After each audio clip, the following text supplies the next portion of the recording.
बद्ध हो जाता है। शास्त्रों में दिए हुए अनेक सारे सकाम कर्म, हम अभी इस अध्याय में इसी सकाम कर्म की ही चर्चा कर रहे हैं। अभी सकाम इस अध्याय का नाम भी है सकाम कर्म की प्रकृति।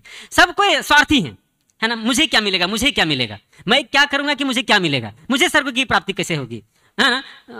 बारिश चाहिए तो इंद्र की पूजा करो, धन चाहिए तो कुबेर की पूजा करो। इस तरह से अलग अलग, है ना, सारे डिटेल्स में शास्त्रों में दिया हुआ है। तो अहम ममेति, अहंकार, मिथ्या अहंकार के कारण मुझे मेरे स्वार्थ की कैसे पूर्ति होगी, इस कारण से बद्ध जीव जो है कर्म कांड में, सकाम कर्म में लिप्त हो जाता है और उसका उसे रिजल्ट भी मिलता है, उसका लाभ भी मिलता है।